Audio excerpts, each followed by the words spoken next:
Hi, this is Magda from wnetrzazewnetrza. In this video, I'll show you a two-level apartment with an area of 91 square meters, which used to be smaller. How is that possible? I'll tell you in a moment. So if you're looking for beautiful inspirations and ideas on how to cover a radiator, be sure to keep watching. Hi, my name is Kasia. I'm Maxime. Welcome to our apartment. We live here with our daughter and our cat. We chose this apartment because of the beautiful sunlight exposure, the mezzanine, and the high ceiling in the living room. As usual, we start at the entrance, and here, right on my left side, we have a large closet along the hallway. Inside, there are hangers for coats and drawers for things and shoes. Here further on, there are more shoe cabinets, but they're used for various other things, not just shoes. Above them, there's a gallery of family photos and a video intercom, which also got a decorative frame. In this part of the hallway, there are entrances to rooms that we'll take a look at in a moment. Here is the bathroom, here is the daughter's room, the study, and as we go further, we enter the open space of the living room with the kitchen. Here are also the stairs that we can use to go upstairs, which we will do in a moment. The kitchen area is visually separated by a lower ceiling, but initially the whole space here was open, and this section was only added during the renovation. This mezzanine with a workspace increased the apartment's area by 7 square meters. At the beginning of the kitchen cabinetry, there's a refrigerator. Next, we have a row of upper cabinets, and below, right here by the sink, there's a dishwasher under the sink, a drawer for bins, and above it, a hidden drawer for cleaning supplies. And then we have both shelves and drawers by the table. Unusually, there are only 2 chairs on one side because that's the most comfortable for everyday use. There are only 2 household members who use these chairs, and when guests come over, the table can be moved a bit, and more chairs can be added. I'll come back to that in a moment. Under the windows, there are radiators that have been covered with a built-in structure that connects both windows. Here we have a decorative mesh, and at the top, under the windowsill, there's an opening through which the heat escapes. Here, further along between the windows, there are push-to-open cabinets, and above them, there are also tiny drawers. The space under the stairs has been fully utilized. Even under these first steps, there's a drawer. Further along, there are also drawers, but they're bigger. Then we have shelves, and they're very deep. See for yourself, this is like an extra kitchen pantry, and back here there's another step where folding chairs for guests are hidden.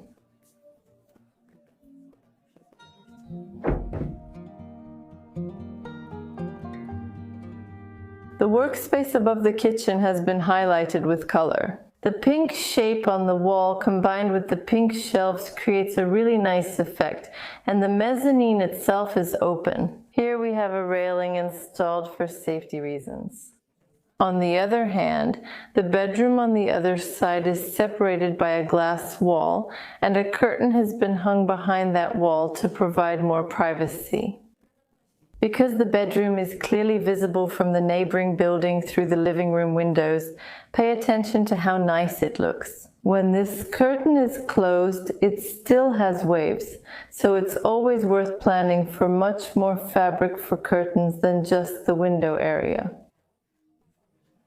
The little daughter is still very small, and like all little children, she sometimes gets sick and sometimes you have to get up to her at night, so it's rare not to use the stairs. It was more convenient to put her crib in the parents' bedroom, and this beautiful house-shaped design fit in perfectly here. The bedroom also has a large 6-door wardrobe, an entrance to the bathroom, and of course the bed, behind which a wallpaper was installed on the wall, adding character to the interior.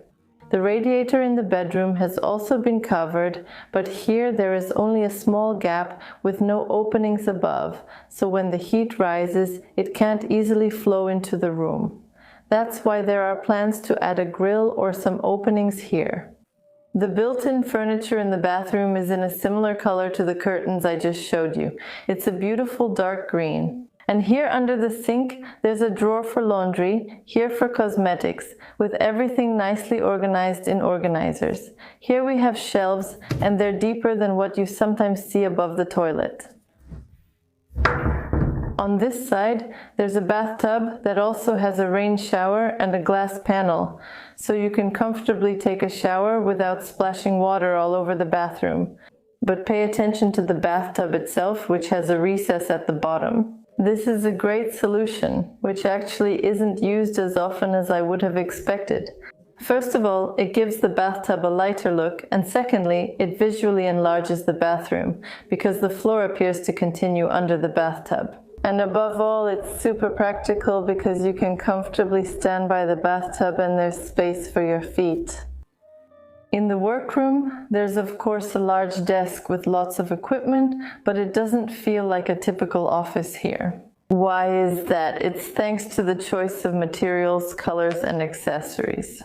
See for yourselves, it's not white, gray, or black like you usually see, but wooden, and wood already feels so warm.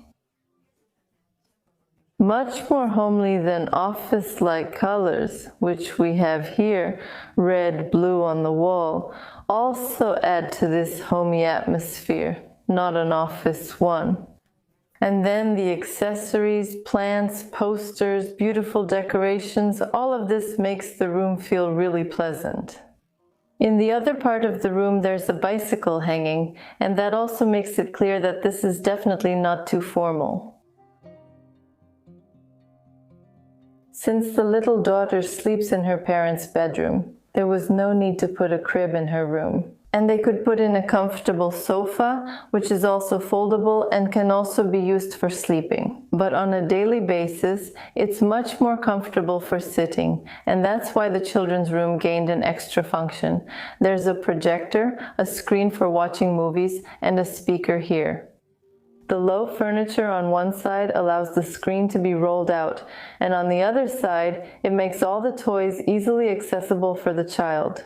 It's a playroom by day, a home theater at night, and also has a bathroom. Downstairs, it's black, white, and pink. Almost everything is black and white. The patterned floor, white tiles with black grout, and a stone sink, while only the wall is pink. And that's why just painting can make a difference, which is a great trick in a bathroom, because it's a room where changing anything is actually very problematic. Usually we have custom-made furniture and things permanently installed here, but painting is something we can do ourselves in one weekend, and it's relatively simple. Behind these doors, there's a washing machine and a dryer, and I often come across concerns about putting a washing machine or dryer inside a closet, because those vibrations during spinning can sometimes loosen or damage the furniture a bit. Here, however, the appliances are standing on the floor, and there's also plenty of space next to them. So even if their legs were uneven and the appliance started moving during spinning, there's simply space for that. The second alcove, which was created after putting up this wall, was used for a shower. And you can see that there's probably a water and sewage riser here. And that's why the shower has such an irregular shape. You wouldn't be able to put a rectangular shower tray here, or you would have to make the shower much smaller. When we use a linear drain, we can actually make the shower in almost any shape we want. For more inspiration, I invite you to check out our other videos and visit our store, where you'll find many books full of tips and ideas. And now it's time to say goodbye. I'm looking forward to your likes and comments. I encourage you to subscribe to the channel, and see you next time. Bye bye.